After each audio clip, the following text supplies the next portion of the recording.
Ассалаумағалейкум, көз қарақты көрермен. Алматы телеарнасының эфирінде өткір тіл сұхбат алаңы. Бүгінгі хабарымыздың қонағы ақын, еркін ойлы азамат Ринат Зайтов мырзаға қош келдіңіз. Қош көрдім. Өткір тілдің дәстүрлі сұрағы бар екен. Хабарды бастайтын. Егер сізге өз автопортретіңізді өзіңізге екі ауыз сөзбен суреттеп бер десе қалай айтасыз? Өте қысқа айту қиын шығар. Себебі жалпы менің болмысымда өзім жасаған қателіктерді біреуге қайталатпау дәстүрі бар да. Егер өзімнің бір ағат басқан жерім болса, оны жасырмай айтуға тырысамын. Себебі дәл сол қателікті менен кейін біреу қайталамас екен деп ойлаймын. Осылай дейсіз. Осы қысқасы. 1980 жылдары болмаған цензура бүгінгі айтыста бар деп ашық айтып жүрсіз ғой. Жалпы өзі қарапайым көрермен сізді телеарнадан тамашалайтын сіздің айтысыңызды көптен бері жоғалтып алды. Жалпы қалай осы біраздан бері айтысқа шықпай бір суырып салу дейтін, тауып айту дейтін қасиеттен арылып қалған жоқсыз ба? Жоқ, айтысқа қазір бұйырған, ептеп барасың енді. Негізгі үлкен айтыстар емес. Себебі енді ол жақтың өзінің айтыс ұйымдастырушыларының өздерінің уәжі бар айтатын, былай. Ал былай астарда қазір осы республикалық айтыс жақында 11 күні болатын Ақтөбедегі айтысқа шақыртып алдым. Бұйырған жерге барам, бұйырмаған жерге аса құлшынып біреуге өкпелеп бас кезінде болған шығар. Қазір түсініп қарауға тырысамын. Олар басқаша ойланады, мен басқаша ойланамын. Қазіргі айтыскерлердің жалпы алдын ала бір келісіп алып айтысатын, алдын ала бір сценариймен айтысатын бір үлкен сынға алған едіңіз. Бұл үлкен әңгіме болды, арты Жүрсін ағамен біраз әңгіме болды. Жалпы қалай өзіңіз айтыста қанша рет сценариймен шықтыңыз?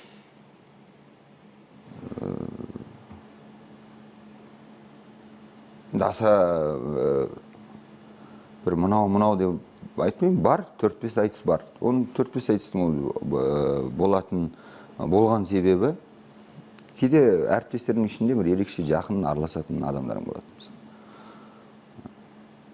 Ру жағымен келгенде туыстығы бар, басқасы бар. Кейде шынымен өзіңнің бір араласып жүрген бір талантты ақының көрініп қалса екен деп армандайсың. Енді оның да кінәсі жоқ қой, өте талантты ақын.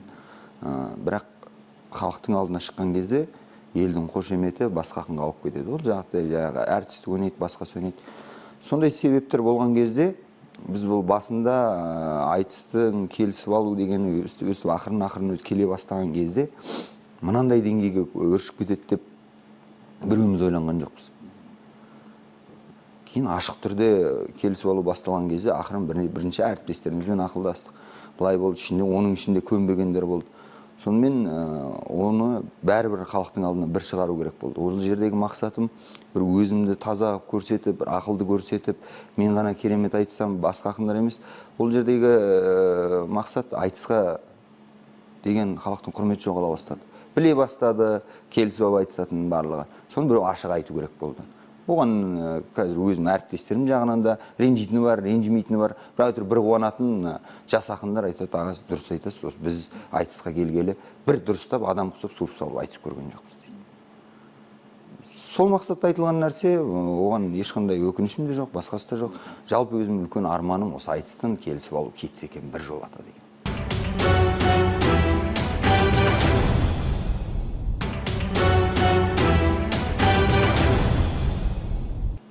Арманға жетіңіз.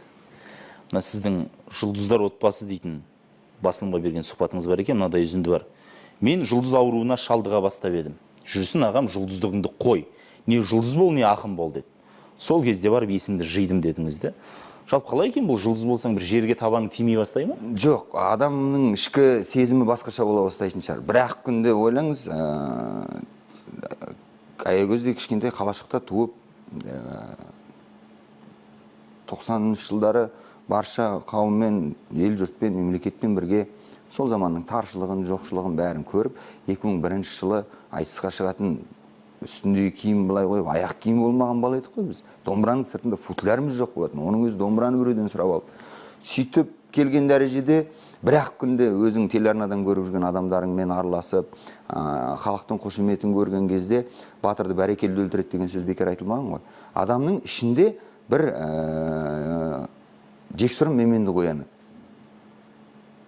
Бұрынғы араласып құраласып жүрген адамдарыңа кішкене жеңілдеу ойлана бастайсың. өзіңде бір анау дастарханда отырғанда төрге шық десе ойланбай шыға беріп, жақсы қалжың бар ғой, бір депутаттың әкесі, балам депутат болған жақсы ма екен? Жақсы әке, бәр жерде күте ме? Иә, күтеді. Бас берем ма қойдың? Басын береді. Иә, жеп жүрсің ба? Жеп жүрмін бұйырғанын әкетсе, басынан бір беріп, иттің баласы бәсе, денсаулығым нашарлай бастайды. Сол секілді мен ол кезде 17-18 жастағы балам, жақсы 20 жасында дейін үлкен жекпе-жек айтысты ұтып алғаннан кейін бір барлық жерге жаппай шақыру алып, адам өзін-өзі сол бәрекелдің арасында шынымен сондай екен деп сене бастайтын фактор болады адамның ішінде. Біреу ол фактордан шыға алмай қалады, біреу шығады. Бірақ Құдай беріп шығып кетсең, оны жасырмай айтқан дұрыс та. Ол жерде жұлдыз ауруы болғанда бір мен қырдым, жойдым деген ештеңе жоқ. Тек өзім ішім бұзыла бастады. Ішкі адам іштей бұзыла бастайды. Айтысқа немқұрайлы қарайсың, қарсыластарыңа немқұрайлы қарай бастайсың. Анау халық қол соғып, әбден қошеметтеген үйреніп алғасың. Сосын сахнаға шыққанда шынымен де бір қол соғуға лайық емес ой айтсаң, ол халықтың еркінде ғой, қол соғамаса. Сол кезде кәдімгідей адамда бір жексұрын менмендік пайда болады, бұлар неге қол соқпай отыр деген. Соның барлығы ол өзімнің түсінігімде жұлдыз ауруы осындай нәрседен басталады. Кейін жүрсін аға бір айтысқа шақырады, барасың, не дайындық жоқ, ан үйде қонақтасың, мын үйде қонақтасың, екінші айтысқа барасың, тағы дайындық жоқ, ана тойдасың, мына кездесудесің, өзің ризасың әйтеуір, мәссің, тындырып тастаған ештеңең жоқ. Сол кезде жүрсін аға ептеп айтты, Ринат, сен ақырында болсын, ауыра бастадың ау деймін, кішкене не істейсің енді, мына қоясың ба, не айтысты қоясың ба, ары қарай болмайды ғой деп. Үлкен кеңесі болды маған, үлкен жанашырлықпен айтқан ойы болды. Сол уақыттан бастап өзім ақырындап ойланып, саралап, санаға салып, расында да мынау қазір бұрын мұндай емес едім ғой. Қазір былай кетіп бара жатырмын ғой деп, ақырын өзін тәрбиелей бастайсың. Сол жұлдыз ауруының құпиясы. Жалпы осы айтыскерлердің көбісі жаппай бір жұлдыз болып кеткеннен кейін ба, жұлдыздар айтысы деген бір бағдарлама шықты. Осыған қатысты мына бір сіздің бір ауыз өлеңіңіз ел аузында жүр. Айтыскерлерден не пайда, шындықты айтпай тоқтаса, бәдікті өлең қылам деп бәрінен мылжып оттаса дейсіз де. Жалпы білуімше осы бір арзан күлкіге құрылған айтысқа қарсы болдыңыз. Әу баста. Бұны біріншісі не үшін қарсы болдыңыз? Екіншіден жаңа сіз айтып отқан жүрсін ағамыз осы хабарға келгенде айтып еді, бұл жұлдыздар айтысы заманның талабы. Бұл лекке ілесе алмаған ақындар шығып қалды, ілесе алған мықтылар келді деп еді. Бұл жеке менің өз пікірім. Жүрсін ағаның өз пікірі бар. Мен ол кісінің пікірімен шамам келгенше санасуға тырысамын. Мынандай бір нәрсе бар. Шымшық сойса да қасапшы сойсын дейді. Жұлдыздар айтысы нені дәлдеп берді? Жұлдыздар айтысы біздің айтыскер ақындардың сөріп салып айтыспайтынын дәлдеп берді. Демек келісіп алып, кез келген Нартай Аралбайұлы мен Ринат Сайтып айтыса береді, не болмаса мұны отырған оператормен де мен айтыса бере аламын. Ол бірінші ретте жұлдыздар айтысы деп жазып, біз бәрін үйреніп алды ғой, жұлдызбен анау, жұлдызбен мынау, жұлдызбен мынау. Қарапайым Ресейдің проектілерін алайық. Жұлдыздар мұз айдынына шығады, дәлелдейді. Ол мұзбен келісіп ала алмайды ғой, мені құлатпа деп. Ол дәлелдейді, өзінің қабілеті бар екен, соған келетін. Енді әншілерді алып қарайық. Әншілердің ішінде Еркін Нұржанов кезінде бізбен айтысқан әріптесіміз өзімізді. Ол екі ауыз суырып салып айта алатынына мен кәміл сенемін. Ешқандай нем жоқ. Жанар апайдың да суырып салатыны бар анда-санда. Бірақ енді ойлаңыз, Қанат Әлжаппардың оған қатысқаны, Лұқпан ағамыздың оған қатысқаны не көрсетеді, не дәлелдемекші бізге? Не ол сонда? Мен Қанатпен өзімен кездескенде айтқам, Қанат, сен боксқа шығасың ғой, головкамен, жұлдызды бокс деген сондай проект. Жоға таяқ жеп қоямын ғой деді. Сонда біздің ұлттық өнерімізді қорлатпау үшін міндетті түрде ұруымыз керек па біреуді? Ол таза айтысты қорлаудың бір белгісі. Жарайды, енді айтыс жаңағы айтып жатырмыз ғой, әншілер басқалар бір келеме шығылды деп. Алдына негізгі айтыстың анықтамасы айтамыз ғой, сөздің барымтасы дейміз. Барымтада білесіз, малда жанда садаға кетеді, баста кетеді. Жалпы осы айтыста айтылған мықты шумақтар, өзгелердің бір сайқал саясаттың құрбаны болып кеткен кездері бар ма? Көп пе? Көп ондай. Оны қазір жіп кетізіп айтатынбыз, тіптен ұзақ әңгіме болады. Кім не болды, қай жерде қалай болды? Біздің қазақтың жақсы сөзі бар, сөз қадірім, өз қадірім дейді. Мен ойлаймын, осы айтыстың өзімнің ойым, айтыстың қадірі кете бастағаны, бұл жалпы біздің қазақтың өзіміздің қадіріміздің кете бастағаны. Бізге қазір бәрібір. қазір біздің ұлтымыз жайлы неше түрлі айтып өтті. Кез келген мемлекетте, кез келген адам кино түсіреді, тіпті өзіміздің ішімізден шығып, қазақты былайда қорлап жатқан адам, ол өз қадірін жоғалтқаннан кейін сөз қадірі оған мүлдем қажет емес болып бара жатыр ма деп ойлаймын. Сол ретте ол Шумақ та қор болады, басқасы да қор болады. Айтыстың мынандай жанкүйерлері бар. Бәленбай деген ақын керемет айтысады дейді. Не айтты десең? Жоқ, енді айтып жатыр ғой, машинаның бәрін солар ұтады ғой дейді. Біз ақынның өзін 4 дөңгелек темірмен ғана өлшейтін дәрежеге жеттік қазір. Ол жалғыз айтыс емес қазір. Көп ұлттық спорттарда да бар, дау бар, жанжал бар, күнде бәйгенің өзінде сондай бар қазір. Сондықтан ол жалғыз айтысқа тиіп жатқан қасірет емес. Бірде Жүрсін Ерман ағамыздың айтқаны бар еді. Ринаттың өтірігінен шаршап кеттім деп сұхбат бергені бар, білесіз. Жалпы жақсы адамның ашу шәуірамал кепкенше дейді ғой, татуластыңыздар ма? Одан кейін міндетті түрде татуластық. Енді мен Жүрсін аға ешқандай өкпем жоқ, себебі менің түсінігімде ол кісінің ол кезде ондай айтқаны тағы да біраз сөздер бар ішінде. Жақсы, өткен жараның бетін тырнайтын уақыт емес, бірақ өзім іштей түсінгім келеді мен Жүрсін ағаны. Мүмкін айтысқа деген жанашырлығынан айтылған шығар осының бәрі. Бір ақын ағамыз, жаңа сіз айтып жатыр ғой, айтыстың қадірі деген осыдан шығады. Бір ақын ағамыз былай деп жазып қалдырыпты. Қазіргі айтыс ақындарының тең жартысы халтурщиктер. Үлкен сахнада отырып алып, ақынның емес, базардағы қатынның сөзін айтады дейді. Жалпы осы айтыскер ақындардың қадір қасиеті осыншама төмендеп кеткені ме сонда бұл? Баяғыда Жүрсін аға айтатын, ол кезден біздің енді айтысып жүрген кезде үйдің баспананың проблемасы өте үлкен болды. Сол бір айтыскер ақын шығып, үйім жоқ деп айтып қалса, бір-екі жерде болды. Жаңағы Айбек Қалипке сахнада шығып үй табыстады.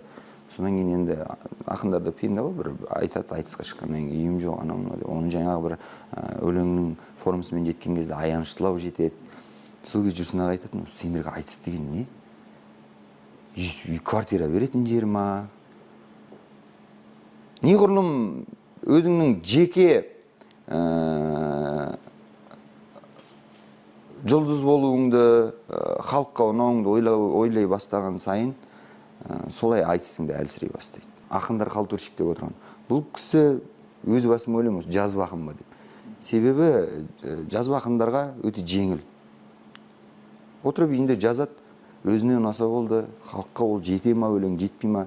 Бізде керісінше біз халықты бір терең сөйлеп, екі секундтардың ішінде оны жеткізіп үлгеру үшін неғұрлым өзіне жетімді тілді айтамыз. Бірақ ой жағына келгенде Жүрсін ағамыздың тағы да бір айтқаны бар. Ақындар айтады дейді, жазба ақындар, осы айтыскер ақындар бәле болды, 20 минут отырады да, бір машина мініп кетеді, аузын жыбырлатады деп. Бірақ Жүрсін ағамыз жақсы сөз айтты. Сол ақын 20 минутта айтқан сөзін бір жазба ақын 20 жылда жаза алмауы мүмкін деді. Әбден мүмкін нәрсе ғой. Интернет демекші айтпақшы, мынаны айтып өтейін. Ринат Бектасұлы есімді қолданушы бар екен, бір Facebook желісінде былай деп жазыпты. Мен аватарға Ринат Зайтовтың фотосын қойған себебім, сол кісі секілді шындықты бетке айтамын. Әрине, ол кісіге жету қайда, бірақ болмасаң да ұқсап бақ деген атам қазақ деп жазыпты. Жалпы осы Ринат Бектасұлы жаңағы Баян Есентаеваның Атырауда көңілдесі бар деп жазып, үлкен шуға қалды. Артыншамда Қанат Исламның әйелі хиджаб киеді екен деген әңгімені айтып, әсірет діншілде үлкен шуға қалды. Мына ел аузында жаңа аватар деп жатамыз ғой, басқа суретті көріп, бұны сіз жазды екен деп айтып жатқанда, комментарийлер солай түсініп жатқан халық көп. Бұл егер сіз болмасаңыз, бұл шынымен фейк аккаунттар болса, неге осыны іздеп тауып бір заңды түрде жауапқа тартпасқа? Мен өз басым, әу бастан айтамын, ешқандай әлеуметтік желі қолданбаймын, пайдаланбаймын. Егер ол мен секілді шыншыл адам болғысы келетін болса дейік, әуел баста бетін жасырмай ақ қоюға болады ғой. Айтсын шындығын. Мүмкін оның да шындығын құптайтын, қабылдайтын адамдар табылатын шығар. Бірақ өзінің бетімен айтсын. Өткенде сол осы міне 1-2 күннің айнасында Қытайдан қаншама қоңыраулар болды. Сондағы барлығының айтатыны, сіз неге қанат туралы ондай пікір айттыңыз дейді. Мен қанат туралы өзімнің пікірімді осыдан 3-4 жыл бұрын бір журналға берген сұхбатымда берген. Керек адам болса сол жерін тауып алып, өздері оқыса да болады. Сосын жаңа Қытайдағы қандастарымыз айтады, сіз енді бір экраннан шығып, осыны жоққа шығаратын ақпарат бермейсіз бе дейді. Мен айтамын, неге беремін? Ол ақталумен бірдей болады. Қазір мен осы жерде отырып, жоқ, мен Қанат бауырымды қолдаймын, ол былай десе, ана жақтан бір адам табылады. Мынау қорыққаннан кейін айтып отыр ғой осыны. Сондықтан ешқайсына онда есе бермей ақ қояйын. Ең бастысы, бұл әңгіменің ағы мен қарасын мен білем, Қанаттың өзі біледі. Содан артық ештеме керек жоқ шығар. Ал табылса, сөйтіп таяз ойланатын адамдар, Ринат осылай айту мүмкін деп ойланатын адамдар болса, мархабат, өздерінің ойымен өздері өмір сүрсін. Мен олардың ешқайсысымен қазір соларға бола Инстаграм ашайын, енді мен ондай оған шыны керек уақытым жоқ. Жаңағы айтып отырған жігітті енді біздің жақтың жігіттер біреуді іздейтін болса, ол табылғаннан кейін қиын болады. Сондықтан мен іздемеймін, ақыл кеңес өзі ешқандай оның артынан, оның да күтіп отырған сол. Қазір маған Ринат Зайытов келеді, мен сотқа тартады, не болмаса жаңағы жігіттермен ұруы мүмкін, екі жағдайда да ұтылмайды. Мен оны сотқа тартсам да оған тегін пиар болады, бүкіл ақпараттық құралдар шулайды. Мен оған барып бір қатты сөздер айтсам, болмаса мынауың не деп боқтық айтатын болсам, ол мені сотқа тартуы мүмкін. Әйтеуір екі жағдайда да ол ұтылмайтын болып отыр қазір. Сондықтан мен оған үшінші жағдай тауып берейін. Мүмкіншілік бермеймін мен оған. Өйткені қазір мен оған мүмкіншілік беретін болсам, тағы бір адам ертең шығады. Тағысын тағы шығады, тағысын тағы шығады. Бұл шетелдік шоу-бизнесте, ресейлік шоу-бизнесте бар практика. Бұдан барлық адамдар өткен.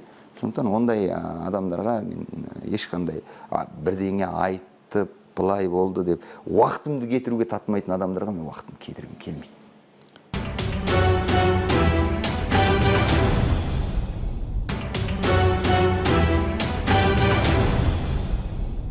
Мына дүние, Реке. Жалпына өзіңіздің түптен ғашыларыңыз жаңағы ұйғыр ұлтынан екен, олардың Қытайда тұратын жасырмай айтып жүрсіз. Жаңағы атыңыз Ринат, әкеңіздің есімі Рифқат. Сойыңыз Зайыт болған соң кейде кейбіреулер айтады, Ринат қазақ ба екен, жоқ па екен дейтін де бір күдік айтатындар бар. 2001-ден бері айтылып келді. Жақсы KZ-те бір мақала шығыпты, Өркен Кенжебек деген жігіттің. Бейдеп жазған екен, Ержан Әбдіраман дейтін азаматқа. Ұйғыр өгей баламыз ба? Неге қазақ ұйғырға қырын қарайды? Ринат Зайытовтың ұранында не шекілік бар сондай деп аңдатпа жазып тұр. Бұның сыры неде сонда? Мен 7 адамнан әу бастан қазақтың тәрбиесімен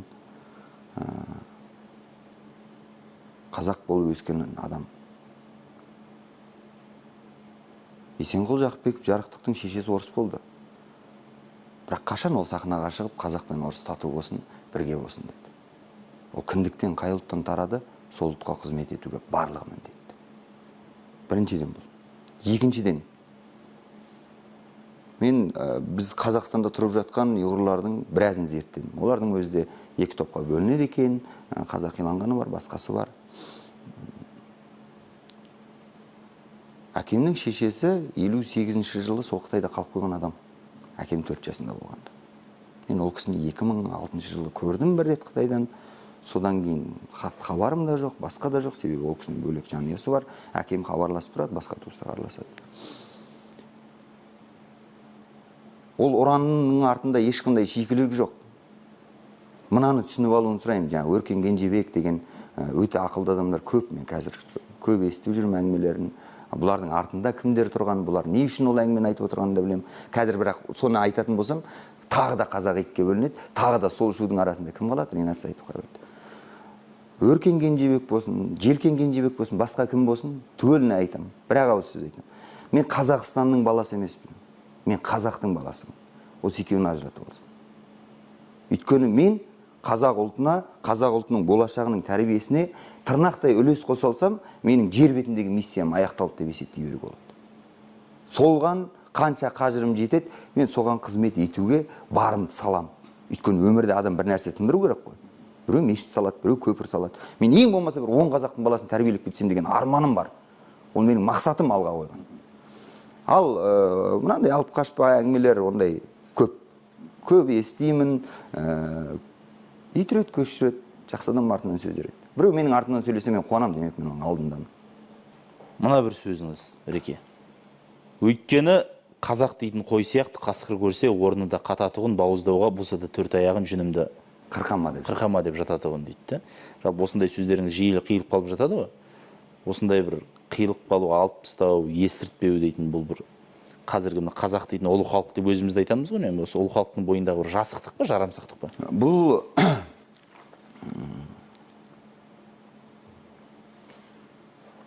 қазақтың қасиетін жоғалтқанның бірінші фактор.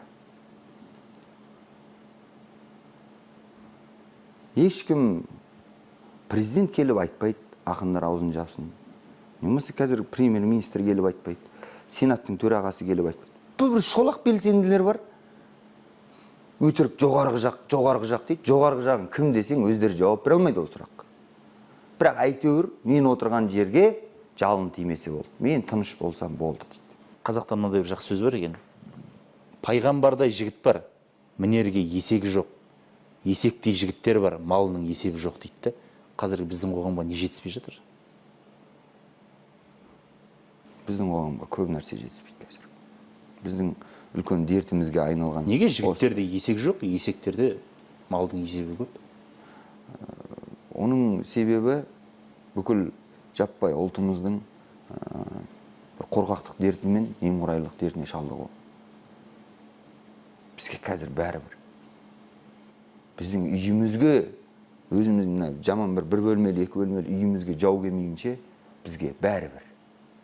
Көрші квартираға келсе де қыңқ етпейміз біз. Сондай дәрежедегі немқұрайлымыз. Біздің қорқақтығымыздың шегі айдалада киіз үйдің ішінде отырып, бір ауыз ұлт туралы бір шындықты айтып қалсаң, үй артында кісі бар, үй артында кісі бар дейді. Өзінің көлеңкесінен қорқатын ұлтқа айналдық. Соның кесірінен барлық салада тұлпардан есек озады, өлеңнен өсек озады, сыйластықтан төсек озады. Қоғамның дерті. Осы. Мынадай сұхбатыңыз бар ғой. Менің монолог оқығым келеді. Ал қазір біздің қазақ сахнасында Уәлибек Әбдірайымовтан басқа монолог оқитын адам жоқ депсіз. Жалпы осы жаңағы айтпақшы саясатты сарказммен сынайтын, қоғамның ішіндегі түйткілді жағдайларды бір қанын ағызып отырып, айқайлатпай, шулатпай, әдемілеп жеткізетін бір мәдени монолог дейтін өзінің бір түрі бар ғой, жанры. Жалпы осы көп нәрсеге күле қоймайтын немістер осы бір мәдени монолог тыңдау үшін аптасына бір рет жиналады екен. Осы бір саланы сіз қолға алғыңыз келмей ме? Жоқ, бұл саланы білетін адам қолға алу керек, біріншіден. Бірақ біздің мемлекетте қазір осыны жазадау деген адамдар бар шығар, орындайдау деген адамдар жоқтың қасы. Неге? Себебі бізде сол баяғы жалтақтық, сол баяғы қорқақтық, қазір айтыстан қорқып отырған халық ертең бұл әзіл-сықақ театрларына кіретін болса, мүлдем бездірді. Олар өздерінің жалпы негізгі бағыты халықтың көңілін көтеру болғандықтан сол бағытта жұмыс істей берген жөн көреді, дұрыс көреді. Монологпен тек қана үкімет сынау деген жаңсақ пікір. Монологпен бір ұлттың рухын көтеріп тастауға болады. Әзілдеп отырып. Оған дәлел Задорнов пен Павел Воляның монологтарын қараңыздар. Қандай өзінің ұлтына деген сүйіспеншілігін, өзінің ұлтының біреуден артықшылығын асырып айтып, және басқа ұлттың кемшілігін әдемілеп күле білу, ол да өнер, үлкен өнер. Мен ол өнерге қатты қызығам. Бізде Семейде қазір қайда екенін білмеймін, Нұрахметұлы Осмағұл деген сондай ептеп монолог жазатын адам бар еді. Монологтар керемет еді. Бірақ өзі орындай қояды деп айта алмаймын. Сол монологтарды орындайтын адамдар болса мысалы, соны ізденсе, соны тауып алса, қазір мүмкіншілік көп қой, іздеуге болады. Өзіме монолог орындаған да, тыңдаған да қатты ұнайды. Монолог қазіргі қоғамға керек. Біз қазір бар жас жігіттер монолог оқып жүрміз деп ойлап жүрген. Бірақ оқып жүрген монологтары Comedy Club'ның монологын қазақшаға аударып салады, болды, сонымен шыға береді. Шайырлардың бір айтқаны бар екен ғой, Реке. Болған ба оңай бақ табу, тектілер талай татқаны, өлеңнің серті мұраты жүрекке жетіп жатталу дейді ғой. Жырларыңыз халықтың жүрегіне жете берсін. Амин. Осылай келіп бағдарламамызға тұшымды сұхбат бергеніңізге рахмет. айтады екен ғой, ей жаратқан, аяғымнан сүріндірсең сүріндір, бірақ тілімнен сүріндірме деп. Сондықтан тіліңізден ешқашан сүрінбеңіз, әрдайым туралықтың тізгінін, шындықтың шылбырын ұстап аман есен жүре беріңіз. Құрметті көрермен, бағдарламамыздың кезекті саны осымен тәмам. Өткір тіліміз өміршең болсын.